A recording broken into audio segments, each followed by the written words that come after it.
साल में 254 करोड़ रुपए जो है वह माओवादी लेवी के तौर पर उगाही करते थे। तो 5000 लोग, मेरा ये दावा है कि 5000 लोग नक्सल के केस में झारखंड में अब तक जेल नहीं गए। सबसे बड़ा अभियान जो है 2011 लॉन्च किया माओवादियों के खिलाफ, और विवेक उर्फ प्रयाग मांझी जो था सेंट्रल कमेटी का मेंबर था, वह भी 1 करोड़ का इनामी था, वह भी मारा गया था। नक्सल प्रभावित है अभी भी, जहाँ नक्सलियों की मौजूदगी है वो सारंडा का इलाका है। अच्छा, तो वो अपनी विचारधारा जैसे जुड़े ना भाई, ये देखिए आईपीएफ एक था ना संगठन, आपको याद होगा आईपीएफ, फिर बाद में जब मुख्य धारे में आया तो माले हुआ सीपीआई। जैसे झारखंड में जो व्यवस्था है, तो एक तरह से ओपन जेल में फैमिली के साथ वो रहते हैं, तो जेल में रहने के बाद भी थोड़ी सुविधाएं, उनको अतिरिक्त सुविधाएं मिलती हैं। साथियों सलाम, नमस्ते, सत श्री अकाल और जय भीम जोहार। बहुत दिनों के बाद दोस्तों आप फ्रेम में देख रहे हैं, जाने माने पत्रकार हैं, हिंदुस्तान से जुड़े हुए, ठेठ हिंदुस्तानी है, दूसरे लहजे में, ये भी आप कह सकते हैं। और हम इस मुद्दे को समझने के लिए बैठे हैं दोस्तों। देखिए, मैं बार बार कहता हूं कि किसी चीज को समझना, उसकी बारीकियों को जानना है तो उससे ही जाना जाए जो उसका जानकार हो, जो नब्ज को टटोलता हो और समझता भी। वैसा डॉक्टर नहीं हो जो एमआरआई रिपोर्ट और सीटी स्कैन मंगाए और तब बताए मर्ज क्या है। वैसे जर्नलिस्ट भी कई होते हैं, घाघ होते हैं। वैसे अखिलेश सिंह है, आप फ्रेम में देख रहे हैं, हम उनका इस्तकबाल करते हैं, अखिलेश भाई का शुक्रिया। और ये समझने के लिए बैठे हैं दोस्तों कि नक्सलवाद बड़ा चर्चा रहा। नक्सलवाड़ी एक जगह थी पश्चिम बंगाल में, 70 के दशक की बात है। वहां से एक मूवमेंट की शुरुआत होती है जो देखते देखते समूचे देश में फैल जाती है, खास करके उस इलाके में जहां गरीबी है, गुर्बत है, जुल्म है, समाज जो है वर्ग वंचित है कई सुविधाओं से, संवैधानिक अधिकारों से। तो राजनीति की एक ऐसी धारा थी जिसका बेस था माओवाद, लेकिन उसने हिंसा का जो रुख अख्तियार किया, उसने बहुत ही खून खराबा दिखलाया समूचे देश को। हजारों लोगों की, लाखों लोगों की जाने की, बेकसूर लोग मारे गए और सबसे ज्यादा शिकार जो है गरीबी हुए, उसके बाद पुलिस के लोग हुए। मैं हमेशा कहता हूं कि सरकारें अगर चाहे तो कुछ भी कर सकती हैं।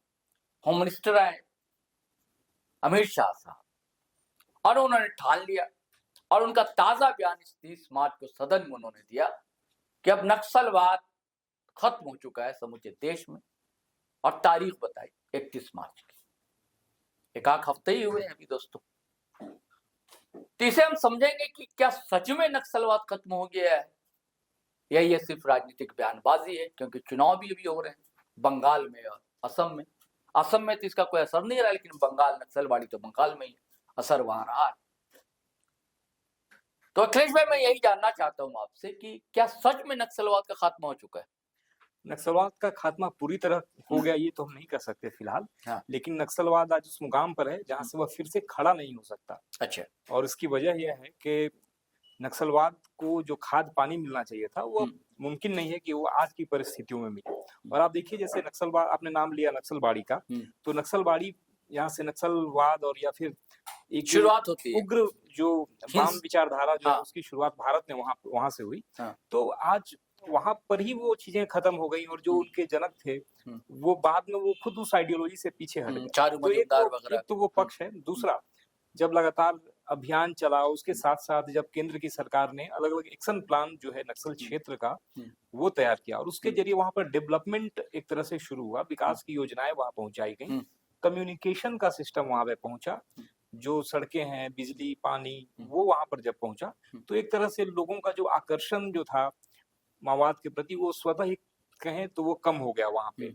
और जब वहां पे सरकार का जब सिस्टम, सरकार की योजनाएं पहुंचने लगी, तो माओवादियों की पहुंच या फिर एक तरह से जो ग्रामीण लोग होते थे, तो उनके बीच में वो उस आइडियोलॉजी को स्थापित करना मुश्किल हो गया। तो आज के दौर में हम जैसे मैंने शुरुआत में ही कहा कि अब वो खाद पानी मिलना नक्सलियों को एक तरह से कहें या फिर उग्र वामपंथियों को मिलना बंद हो गया। वजह यह है कि देखिए, आज उनके पास स्ट्रेंथ नहीं है, जो उनकी ताकत होती थी आज से 5 साल 10 साल पहले, वो ताकत अब उनके पास में नहीं बची। और उस ताकत को खड़ी करने के लिए जो एक तरह से कहें जो कैडर चाहिए थे, वो अब नहीं मिल रहे हैं। तो एक तरह से वो अब एक बड़ा जो संगठन का जो एक बड़ा रूप था, जो 2004 में जब आधार जो था, आधार था, वो कैडर अब नहीं है। उसके अलावा विचारधारा से भी जो लोग थे, जो विचार, अब वो विचारधारा आप देखिए, जो वामपंथी विचारधारा राजनीतिक तौर पर भी आप देखें तो देश में बहुत कमजोर हुई है। तो उग्र वामपंथी जो विचारधारा है, उसके समर्थन उसको मिलना लगभग जो 1 दशक या 2 दशक पहले जो था, वो अब वो मिलने से रहा। तो स्ट्रेंथ भी कम हो गया, विचारधारा के स्तर पर भी जब आप कमजोर हो गए, तो जाहिर सी बात है अब उस मुकाम पर आप नहीं पहुंच सकते जहां पर आप रहे थे। तो नक्सलवाद खत्म नहीं हुआ है, लेकिन नक्सलवाद बहुत कमजोर हुआ है, और इतना कमजोर हुआ है कि वो फिर से खड़ा नहीं हो सकता। और एक बहुत बड़ी बात है कि अब नक्सल जो नेतृत्व है, अब एक तरह से कहें तो बिल्कुल नेतृत्वहीन भी हो गया है। तो नक्सल जो उग्र नक्सली संगठन जो भी आप देखें, भाकपा माओवादी जो भी है, तो आज उसके पास नेतृत्व नहीं है पूरे देश में। कभी वहां पे 24 लोग होते थे जो उसके पोलित ब्यूरो और केंद्रीय कमेटी में होते थे। आज सिर्फ एक व्यक्ति बच गया है पोलित ब्यूरो में, वो भी झारखंड का ही रहने वाला है, मिसिर बेसरा, और उसकी भी उम्र काफी हो चुकी है। तो अब खत्म नहीं हुआ है, लेकिन खत्म होने के करीब है। और विचारधारा जो है, नक्सल विचारधारा, ये जो आपने कहा कि विकास के कारण ऐसा हुआ, विकास की धारा पहुंची वहां पर, विकास की रोशनी पहुंची वहां पर, और लोगों को समझ में आया कि मुख्यधारा में शामिल होना चाहिए। लेकिन क्या आप सहमत हैं कि क्या सच में गरीबी नहीं है, बदहाली नहीं है? बिल्कुल गरीबी है, बदहाली भी है। झारखंड में हो या पश्चिम बंगाल में हो या बस्तर में हो या बिहार के कुछ जिले में हो, बिल्कुल गरीबी, तो खाद पानी तो वहीं से मिलता था ना। बिल्कुल गरीबी भी है, बदहाली भी है, लेकिन आज से 5 दशक कैडर वहीं से आते थे। आज से 5 दशक पहले वहाँ सिस्टम, कभी सरकारी सिस्टम पहुंचा ही नहीं था जी। अब कुछ पहुंचना शुरू हुआ, लेकिन अब वहाँ सिस्टम पहुंचना शुरू हो गया है। आप देखिए नक्सलवाद का विकास कहाँ हुआ। आप 30 मार्च का अगर आप अमित शाह का आप बयान सुने, तो आप उन्होंने बहुत स्पष्ट ये कहा है, हालांकि ज्यादा वो राजनीतिक बयान ज्यादा था उसमें, लेकिन उसमें कई बार उन्होंने सरकार को घेरा कि कांग्रेस की सरकार 5 दशक पहले वहां नहीं पहुंची। उन्होंने एग्जाम्पल दिया कि बलिया में भाकपा माओवादी संगठन नहीं हुआ, वो बस्तर में हुआ। तो एक बहुत बड़ी वजह ये थी कि वो जो बस्तर का इलाका था, या फिर झुमरा का इलाका था, या सारंडा का इलाका था, बूढ़ा पहाड़ का इलाका था, जो झारखंड के जो इलाके हैं, तो वहां पर नक्सल संगठन इसलिए वहां पे पनपा क्योंकि वहां का जो टेरेन था, जो वहां का भूगोल था, वो कहीं ना कहीं माओवादियों को और जो चरमपंथी उग्रवादी थे उनको सपोर्ट करता था। और चूंकि आज भी देखिए सारंडा में जहाँ पर नक्सल जो मौजूद है, मैंने कहा कि मिसिर बेसरा का नाम था, मिसिर बेसरा का पूरा जो दस्ता है आज भी सारंडा में ही कैंप कर रहा, और वहाँ काफी जो दिक्कतें आ रही हैं अभियान में पुलिस को, तो उसके टेरेन की वजह से ही आ रही है। तो ये सही बात है कि जहाँ टेरेन, जहाँ भूगोल जो है, जहाँ नक्सलियों को समर्थन देता था, और जहाँ सिस्टम की पहुंच नहीं होती थी, जाहिर सी बात है जब जंगल के क्षेत्र, आदिवासी बहुल इलाके जहाँ पर भी हैं, तो वहाँ सिस्टम की पहुंच नहीं थी। तो ऐसे में जो लोग थे उनको कई बार त्वरित न्याय के चलते, कई बार आपने जैसे जनताना अदालत का नाम आपने सुना होगा, तो एक तत्काल जो है वो, अगर कोई घटना हुई या कोई ऐसा वारदात हुआ, तो उसमें त्वरित न्याय जो है एक माओवादी करते थे, और अपनी अदालत लगाते थे, जन अदालत लगाते थे, बस्तर में भी करते थे, हर जगह करते थे। तो एक जो ग्रामीण थे वो उससे प्रभावित तौर पे जुड़े, क्योंकि न्याय का कोई सिस्टम जो है वो पहुंचा ही नहीं था। सरकार का कोई सिस्टम, सरकारी जो न्याय व्यवस्था है वो, या फिर थाने, पुलिस, इनकी व्यवस्था वहां तक नहीं पहुंची थी। विकास का कोई साधन वहां नहीं पहुंचा था, सड़कें नहीं पहुंची थी। अगर सड़कें पहुंचेंगी तब पहला माध्यम जो है वो सड़कें होती हैं, तो सड़कें भी नहीं थी। तो वो पूरी तरह से, एक तरह से कहें कि देश में जो लोग थे वो देश से ही कटे हुए थे, देश के भीतर कटे हुए थे, और उनके बीच से ही नक्सलवाद पनपा। अच्छा, एक और बात कही जाती है कि ज्यादातर पनपा जो नक्सलवाद, वो कह लीजिए आदिवासी इलाके थे जी, उड़ीसा जी, बंगाल, झारखंड, बस्तर जी, और कुदरत ने इस इलाके में मिनरल्स भी दिए जी, बिल्कुल, खनिज भी दिए, बिल्कुल। और कहा जाता है कि ये सरकार जो है कॉर्पोरेट की हितैषी थोड़ी ज्यादा है। हर सरकारें नहीं है, कॉर्पोरेट के बिना कोई सरकार चलती उलती नहीं, बिल्कुल, उनकी मदद भी चाहिए विकास के लिए, कल कारखाने भी चाहिए, और ये सरकार ज्यादा हितैषी है, इसलिए सरकार ने ज्यादा बहुत ही सख्ती से एक्शन लिया। हालांकि इसमें वो से बेकसूर आदिवासी भी मारे गए जो कि नक्सली नहीं थे। हाँ, ऐसा भी हुआ, ऐसा नहीं कि नक्सलियों ने आम ग्रामीणों पर हमले किए, पुलिस ने भी किए, देखिए इससे कितना सहमत है आप? 2011 आप पीछे जाइए, 2011 में जब केंद्रीय गृह मंत्री हुआ करते थे पी चिदम्बरम, उन्होंने बताया था कि देश में जो आंतरिक सुरक्षा है उसके लिए सबसे बड़ी चुनौती जो है वो नक्सलवादी संगठन उत्पन्न कर रहे हैं। हाँ। और उसके बाद उन्होंने सबसे बड़ा अभियान जो है 2011 में ही लॉन्च किया माओवादियों के खिलाफ। और उसी दौर में जो मैंने कहा कि अभियान और उसके साथ साथ जो विकास की जो चीजें हैं और या फिर जो विकास का जो तमाम जो पैमाने हैं उनकी पहुंच जो है गांवों तक पहुंचाने की कोशिश की गई। और 2011 में ही ऑपरेशन लॉन्च हुआ। सबसे बड़ा ऑपरेशन जो है वो एक साथ कई राज्यों में, तेलंगाना, झारखंड, सारंडा में भी हुआ था, मुझे याद है, तमाम जगहों पे शुरू हुआ 2011 में। और उस दौर में ही अलग अलग एक्शन प्लान बनाए गए जो माओवादी प्रभावित इलाके होते थे। जैसे झारखंड में 11 एक्शन प्लान बनाए गए थे। तो वो एक्शन प्लान क्या था? जैसे सारंडा एक्शन प्लान बना, झुमरा एक्शन प्लान बना, पारसनाथ एक्शन प्लान बना, उसके अलावा बूढ़ा पहाड़ एक्शन प्लान बना। तो वो उन इलाकों के गांव को चिन्हित करता था वो सारा एक्शन प्लान। और वो एक्शन प्लान था वहां पर वही जो तमाम जो विकास की जो चीजें हैं, जो योजनाएं, बिजली, संचार, वो पहुंचाना। और एलडब्ल्यूई जिलों को चिन्हित करके वहां अलग से पैकेज दिया गया, वहां फंड दिया गया कि उस फंड का इस्तेमाल जो है लोकल स्तर पर जो समस्याएं होती हैं उसको देखते हुए डीसी और एसपी जो है वो उसके लिए कोई बहुत बड़ा सिस्टम नहीं बनाया गया कि फंड की निकासी कैसे होगी और उसका खर्च कैसे होगा। बकायदा वो फंड सरल बनाया गया, सरलीकृत किया गया। तो ये 2011 में ही शुरू हुआ था। और जब 2014 में जब सरकार बनी, भाजपा की सरकार बनी, तो उसने उन्हीं चीजों को आगे बढ़ाया। अच्छा। और जहां तक आदिवासियों के पीड़ित होने की बात है तो ऑब्वियस है कि चूंकि नक्सल प्रभावित इलाके में जो जहां पर भी नक्सलवाद पनपा वहां आदिवासी आबादी ही थी।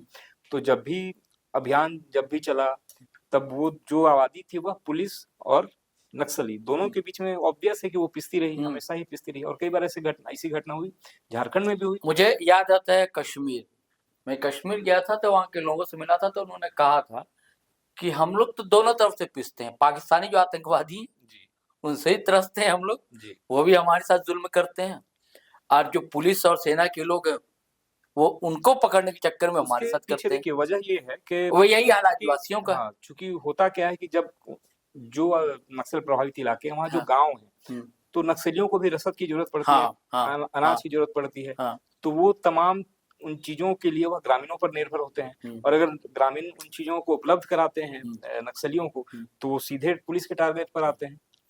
तो उनका भी डर रहता है ना, क्या करे बेचारे। कई बार ये होता है कि अगर नक्सली गांव में आया और बाद में वो पकड़ा गया या उससे जुड़े लोग पकड़े गए या फिर अचानक कोई अभियान शुरू हो गया, तब जो नक्सली हैं वो समझते हैं कि गांव के किसी व्यक्ति ने मुखबरी की और फिर उसकी हत्या कर दी। पुलिस वाले समझते हैं गांव वाले भी मिले हुए हैं। तो ये जो है वो दोनों लोगों के बीच में कई बार ग्रामीण पिसते रहे। और कई बार ऐसी घटनाएं भी हुई जब आपने देखा होगा कि मुखबिर बताकर नक्सलियों ने मार दिया। कई बार हुआ कि पुलिस के एनकाउंटर में गलत तरीके से या पुलिस के द्वारा सीआरपीएफ के द्वारा गलत तरीके से हत्या हो गई। तो ऐसे मामले झारखंड में भी आए हैं और बहुत चर्चित मामले भी रहे हैं जब अभियान अपने पीक पर था। हालांकि हाल के दिनों में ऐसी घटनाएं नहीं हुई हैं, लेकिन मुखबिरी के आरोप में हत्याएं जो है वो लगातार होती रही हैं।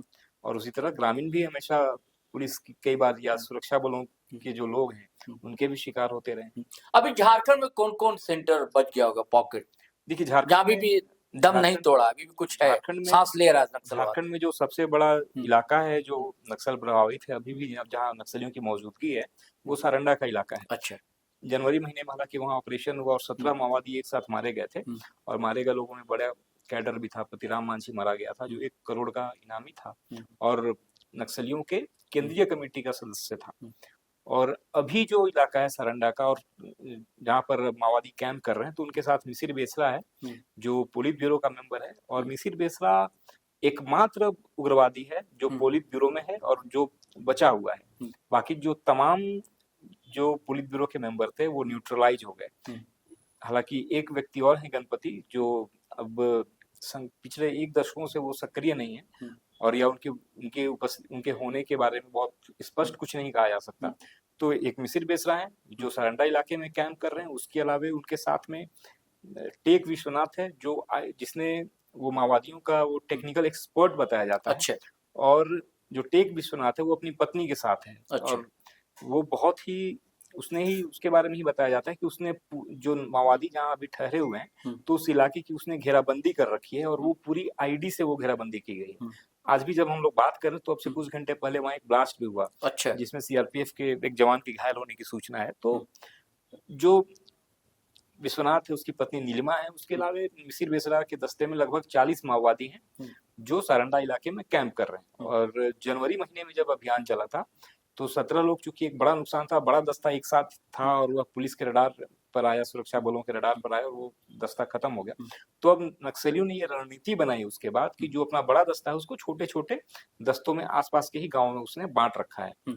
तो उससे क्या हुआ कि हर एक बड़े दस्ते के लिए ज्यादा रसद की जरूरत पड़ती, तो वो छोटे छोटे दस्तों में बट गए और उनकी रसद की जरूरतें कम हुई इससे। और उन्होंने ये प्लान बनाया कि जब अपने अस्तित्व को बचाने के लिए एक जगह मोबिलाइज होने से अच्छा है कि छोटे छोटे टुकड़ियों में बढ़ जाए। तो वो वहां पर 40 से 45 इसलिए सर्वाइव कर पा रहे हैं, तो वहां पर इनकी मौजूदगी है। उसके अलावा सहदेव नाम का एक माओवादी है जो हजारीबाग का जो इलाका है, कटकम सांडी का इलाका है, वहां पर वो है, लेकिन हालांकि चतरा से लगा हुआ, उसके पास कोई दस्ता नहीं है। अच्छा, उसी तरह नितेश चतरा और गया के बॉर्डर पे इक्का दुक्का लोग हैं, वो भी मतलब किसी दस्ते के साथ वो नहीं है। रविंद्र गंजू है लातेहार के इलाके में, वो भी उसका वो पूरा दस्ता न्यूट्रलाइज हो चुका है, लेकिन वो सिर्फ अब बचा हुआ अपने उसमें कुछ लोगों के साथ अपने इलाके में, तो वो उसके पास भी कोई आर्म्स या कुछ अच्छा, वैसा कैडर उसके पास भी मौजूद नहीं है। अच्छा, तो कुल मिलाकर 45 से 50 लोग ही हैं पूरे झारखंड में, जो पूरे झारखंड में बस 40-45 जो पुलिस अच्छा, ने चिन्हित किया है, जो सुरक्षा एजेंसियों ने चिन्हित किया है,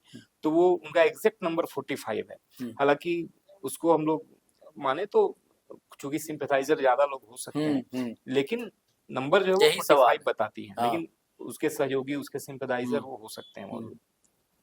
और ये बूढ़ा क्या झुमरा पहाड़, बूढ़ा पहाड़, इन सब पे कैसे? नहीं, वहाँ आप देखिए पिछले बार भी जब ऑपरेशन हुआ था, पिछले साल जनवरी में और अप्रैल में और जुलाई में लगातार जो झुमरा का इलाका था और जो बोकारो हजारीबाग को टच करता है, उस इलाके में भी लगातार ऑपरेशन हुआ। और वहाँ विवेक उर्फ प्रयाग मांझी जो था, सेंट्रल कमेटी का मेंबर था, वह भी 1 करोड़ का इनामी था, वह भी मारा गया था। सहदेव मांझी प्रवेश मांझी मारा गया बाद में, जिसे नक्सलियों ने एक तरह से उसको फ्यूचर के बड़े नेता के तौर पर स्टेब्लिश करने की कोशिश की थी और उसे भी सेंट्रल कमेटी में जगह दिया था और वह भी 1 करोड़ का इनामी था, वह भी बाद में मारा गया। तो उस इलाके में अब पूरी तरह से नक्सल जो है वो उनका। देखिए, मुझे याद है आपने लातेहार का जिक्र किया, लातेहार से मैं जा रहा था नेतरहाट, लातेहार से भी रास्ता है, बिल्कुल, और बीच में एक स्कूल पड़ा था। जी जी। तो कुछ दिनों पहले तक कि कैंप करते थे नक्सली, स्कूल नहीं चल पाता था। बिल्कुल, हाँ, अब लड़कियां पढ़ रही हैं, लड़के पढ़ रहे हैं, है कि नहीं? कोई टीचर नहीं आता था डर से, बल्कि आता था तो रसद पहुंचाने उन लोगों को आता था, जी जी, क्योंकि वो लोग दिन में भी रहते थे। तो देखिए, और फिर उसके बाद क्या हुआ, फिर पुलिस कैंप वहां हो गया जी, तो बहुत दिनों तक स्कूल जो है शिक्षा यानी कि प्रभावित रही, लेकिन अब ठीक ठाक सुचारू हो गया। आप पिछले 1 दशक पहले आप जाइए तो आप देखेंगे कि रांची और जमशेदपुर दोनों बड़े शहर हैं। जमशेदपुर व्यावसायिक शहर है, बड़ा व्यावसायिक शहर है, लेकिन उसके बाद भी रात में उस रूट पे गाड़ियों का परिचालन जो है वो बंद हो जाता था। कई बार जो पुलिस की जो गाड़ियां होती थी वो कई बार एक साथ गाड़ियों को स्कॉट कर कर ले जाती थी। माओवादियों का खौफ इतना ज्यादा था उस रास्ते पे। उसी तरह पलामू का जो रास्ता है, जो आपने लातेहार का जिक्र किया, चंदवा टोली से होकर चंदवा और लातेहार होते हुए जो रास्ता पलामू तक जाता है, तो वो रास्ता शाम 5 बजे के बाद वो ब्रेक हो जाता था। 5 बजे के बाद उस रास्ते पर आवागमन लगभग बंद होता था। रांची से सटा हुआ खूंटी का इलाका है, आप शाम 5-6 बजे के बाद वहाँ मूवमेंट एक तरह से पूरी तरह बंद हो जाया करता था। तो अब जो है वह आप देखिए कि जो सड़क है, और या फिर आप रात में आप कहीं भी 24 घंटे आप झारखंड में किसी भी इलाके में आप ट्रेवल कर सकते हैं।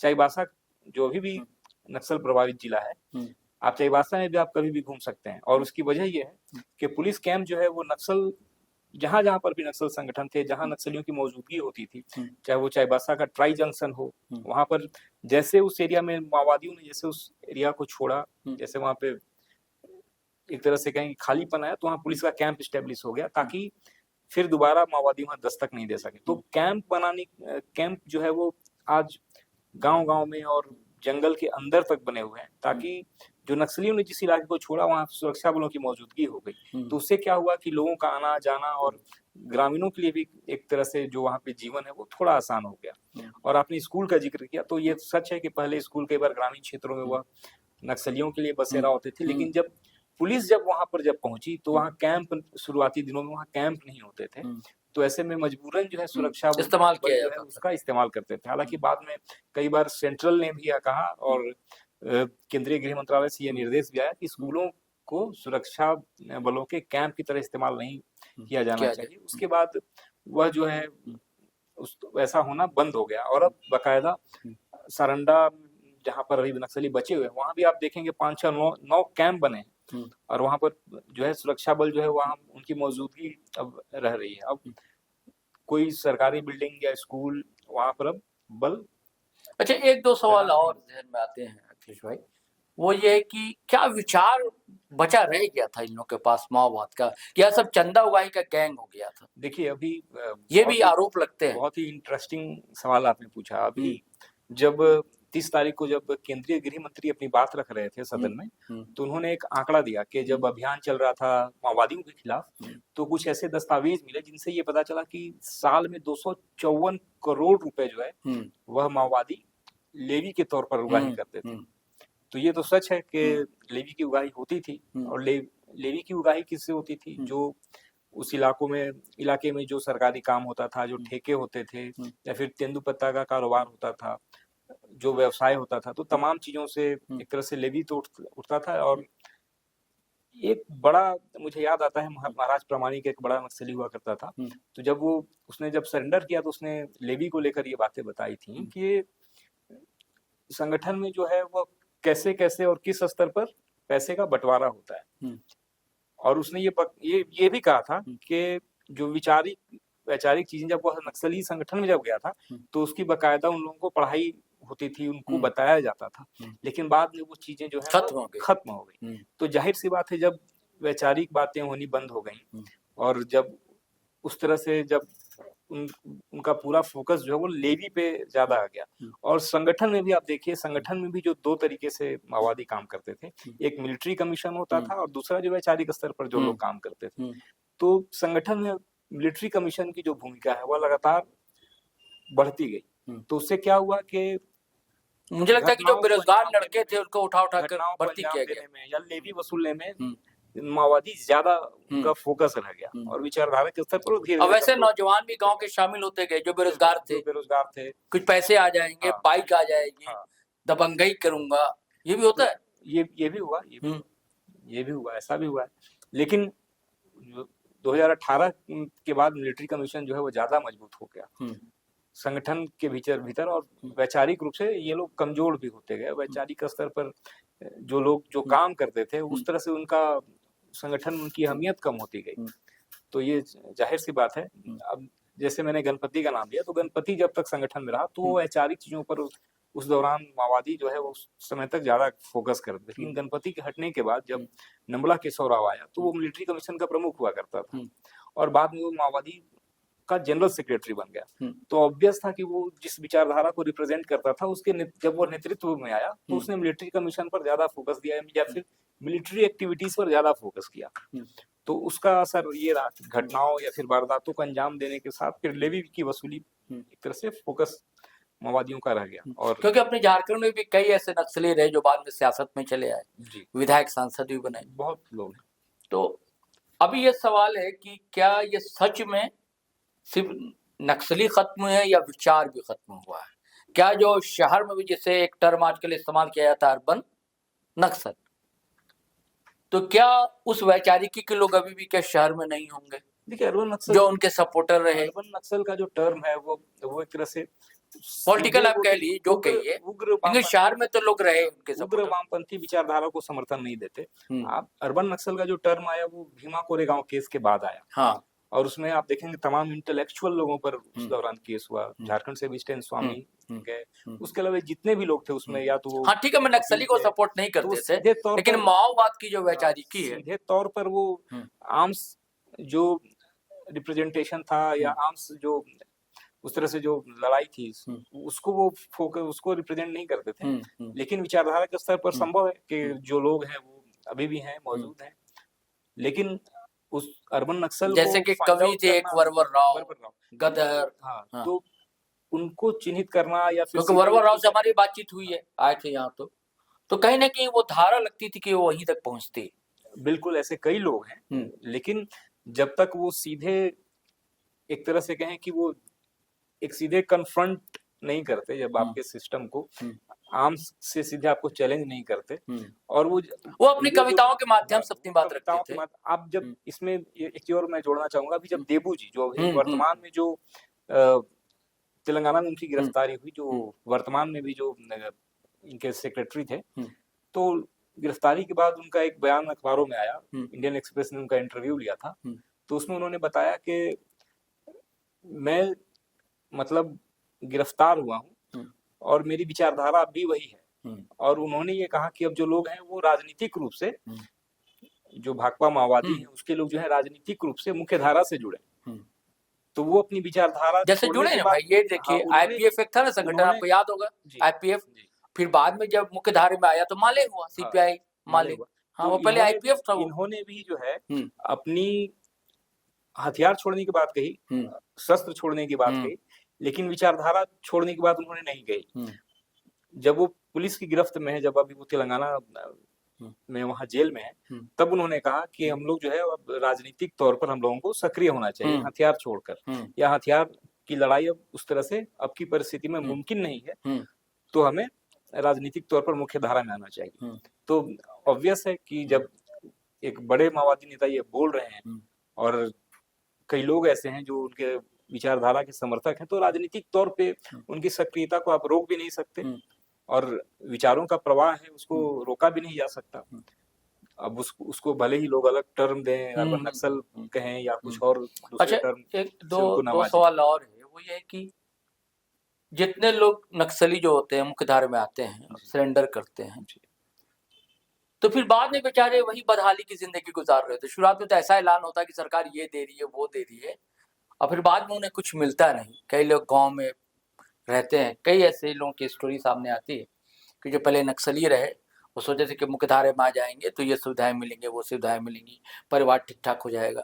क्योंकि हर कोई चंदा उगाही वाले नहीं रहा, कुछ ऐसे रहे डेडिकेटेड भी नक्सली रहे, मॉइस्ट रहे। तो फिर क्या उनके अंदर फिर ये नहीं आएगा कि अरे भैया हमने गलत फैसला कर लिया, वही ठीक थे जिंदगी। रिसेंटमेंट आ सकता है, लेकिन सरकार के स्तर पर कई बार होता है कि थोड़ी कमियां रह जाती हैं उनको उस तरह से मुख्यधारा में लाए जाने के बाद।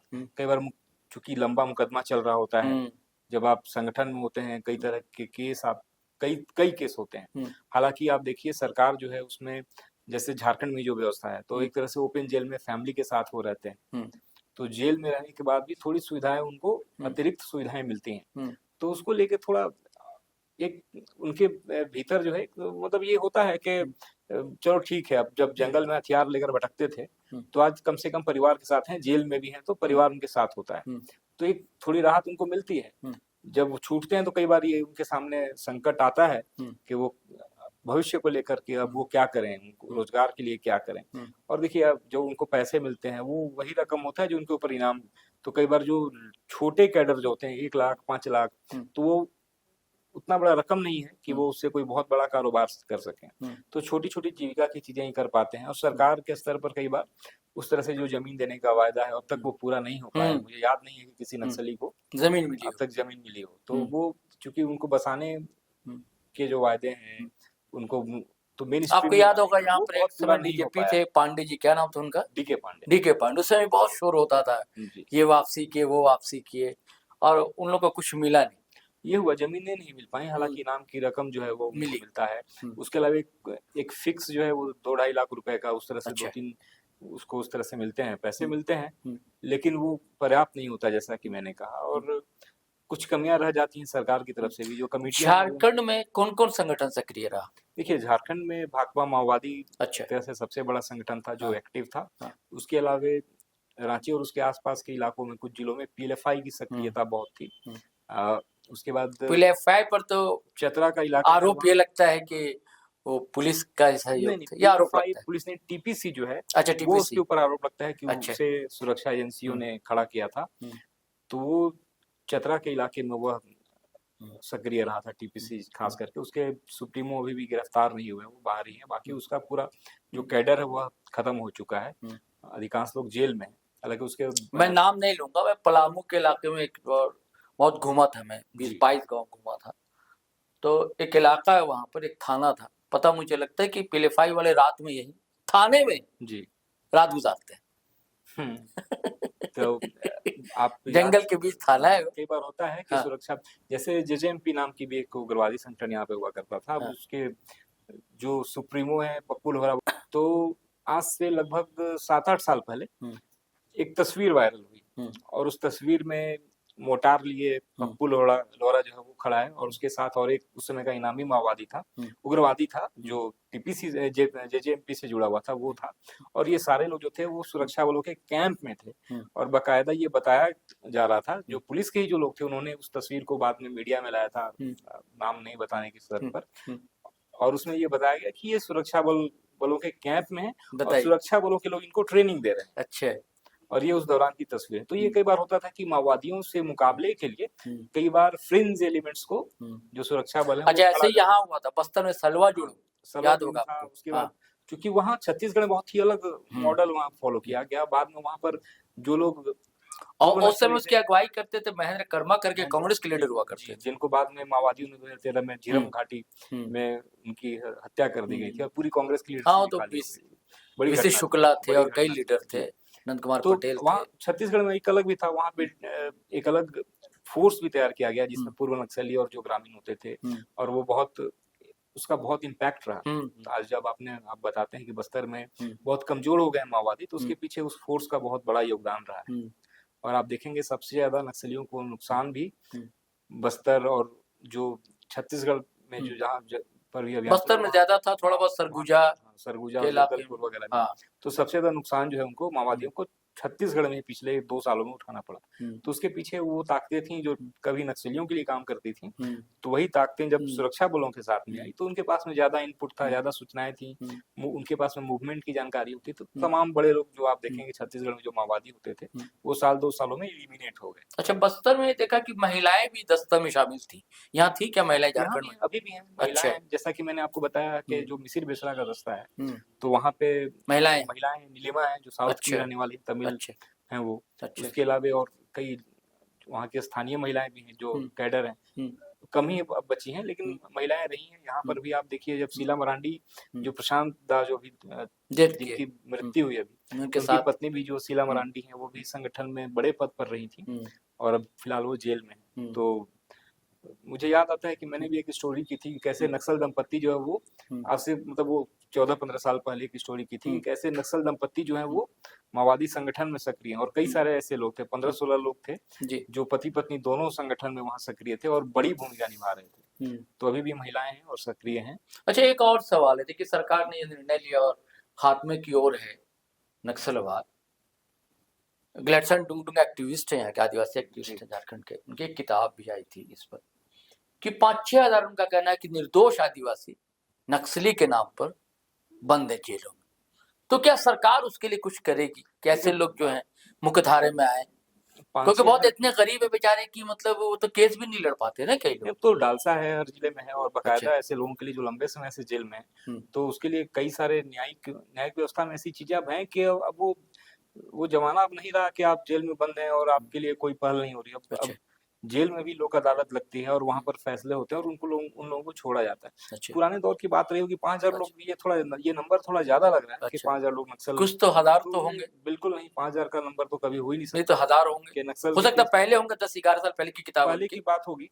लेकिन नक्सल तो यानी कि आप मानते हैं कि निर्दोष अब है ही नहीं अंदर। 5,000 का भी कैडर रहा नहीं, 5,000 ना हो, यानी कि कैडर की बात नहीं, बहुत से गरीब आदिवासी नक्सली के नाम पर। नहीं, ऐसा 5,000 का फिगर तब भी कभी नहीं रहा। अच्छा, क्योंकि आप जब भी लोग जेल जाते हैं तो वो तो उनके कैडर या फिर उनके कैडर होने के आरोप में ही लोग जेल में हैं। तो 5,000 लोग, मेरा ये दावा है कि 5,000 लोग नक्सल के केस में झारखंड में अब तक जेल नहीं गए।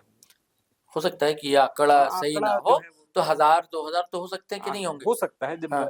चूंकि हम लोगों ने बात देखी कि जो ग्रामीण है वो हाँ, पूछते रहे, तो हाँ, ऑब्वियस है कि यही जब कह कई रहा बार हूँ। नक्सल घटना होती है तो हाँ। ग्रामीणों पर भी आरोप आता है। हाँ। ग्रामीण भी उसमें कई बार ओवरग्राउंड वर्कर बोल करके नक्सलियों का, क्योंकि नक्सलियों या को नक्सलियों पर प्रेशर बनाने के लिए भी होता है। ओडब्ल्यूजी जो है यहाँ पर भी एनआईए ने भी कई बार कुछ लोगों को जेल भेजा है ओडब्ल्यूजी बताकर। ओडब्ल्यूजी मतलब ओवरग्राउंड वर्कर, जो अच्छा। सीधे तौर पर नक्सली से उसका हिस्सा नहीं है, लेकिन उनको कई बार वो सूचनाएं देते हैं, पुलिस के मूवमेंट की जानकारी दे दी या रसद पहुंचा दिया या एक तरह से उनके प्रति सहानुभूति रखी, तो वैसे लोगों को ओडब्ल्यूजी बताया कर एनआईए ने भी अपने केस में झारखंड में कुछ लोगों को चार्जशीट किया है। अच्छा। लेकिन जो नंबर है वो उससे मैं इत्तेफाक नहीं, ठीक है, कोई बात नहीं, लेकिन कुछ तो होंगे, ऐसा लगता है। होता है। तो मेरा कहना है कि सरकार की क्या कोशिश नहीं करनी चाहिए कि ऐसे लोग भी बाहर आए? मैंने बताया तो आपको हाँ, कि सरकार कोशिश कर रही या है। फिर जेल में भी लोक अच्छा। अदालत लगते हैं। हाँ। सिर्फ नक्सल के लिए नहीं, तमाम छोटे केसों में जो कई तरह के मुकदमे होते हैं, छोटी छोटी मुकदमों में कई बार लोग जेल चले जाते हैं और जेल में लंबे समय तक रह जाते हैं, तो उनके लिए लोक अदालत की व्यवस्था तो होती है। हर जेल में समय समय पर लोक अदालत लगता है। बस आखिरी सवाल अखिलेश भाई, वही क्या कमर पूरी तरह टूट गई है या फिर जिंदा होने की कोई आशंका भी है कहीं? नक्सली संगठन अपने उस स्वरूप में अब वापस नहीं आ सकते जिस स्वरूप में वह आज से 5 साल, 10 साल या 15 साल पहले रहे थे। विचारधारा, मैंने बताया कि विचारधारा के स्तर पर अब वो कमजोर हुए हैं, स्ट्रेंथ के स्तर पर कमजोर हुए हैं, और नेतृत्व, तो तीनों चीजों की उनके पास में कमी है। और पैसा, स्ट्रेंथ को, किसी भी ताकत को जिंदा रहने के लिए चाहिए ना, धन की जरूरत होती है। तो अब नक्सलियों को उस तरह से लेवी भी अब नहीं मिलने वाला है, क्योंकि लेवी भी आपको तब मिलता है जब आपकी स्ट्रेंथ होती, ताकत होती, तब दबाव होता है, वाइस वर्सा है। तो जाहिर सी बात है, जब आपके पास विचारधारा के समर्थन में लोग नहीं है, स्ट्रेंथ नहीं है, नेतृत्व नहीं है, धन नहीं है, तो उस स्वरूप में आप कभी भी खड़े नहीं हो सकते। सही। चलिए साथियों, मैंने कहा था ना कि जो जानकार हो, नब्ज पकड़ता हो, समझता हो, बारीकियों को समझता हो, तो अखिलेश सिंह ने पूरी बातें बहुत ही समझाई, एक कथाकार की तरह पूरी कहानी बताई, अब परत दर परत खोल दिया। बहुत मुश्किल है दोस्तों, कमर तोड़ डाली गई है। अब नक्सलवाद भले दूसरे रूप में सामने आ जाए, लेकिन वो हिंसक गतिविधियां कतई नहीं हो सकती। अब ना जनता बर्दाश्त करेगी, ना उनका दम है, ना खम है। चलिए साथियों, चलते हैं। अखिलेश भाई, शुक्रिया आपका, बहुत बहुत धन्यवाद आपका मुझे बुलाने के लिए। जी। तो साथियों, आपसे गुजारिश है वही कि अगर आप पहली बार चैनल पर आए हैं तो सब्सक्राइब कर लीजिए। फेसबुक पर भी हमारा पेज है इसी नाम से, फॉलो कर लीजिए पेज। वेबसाइट भी हम लोग की दोस्तों gtolive.com पर क्लिक किया करें, आपकी मन की बातें वहां मिल सकती हैं। और वीडियो हमेशा की तरह धड़ाधड़ फटाफट खटाखट शेयर कीजिए, लाइक कमेंट कीजिए, और इसे तो जरूर कीजिए, इस मुद्दे पर या कह लो इस विषय पर ऐसा वीडियो आपने ना सुना होगा ना देखा होगा दोस्तों। सारी बातें बिल्कुल बड़ा विस्तार से, भले आपको थोड़ा समय लगेगा, आधे घंटे का वीडियो हो चुका है, लेकिन अच्छा लगेगा आपको। तो चलिए चलते हैं। जय हिंद, जय भारत।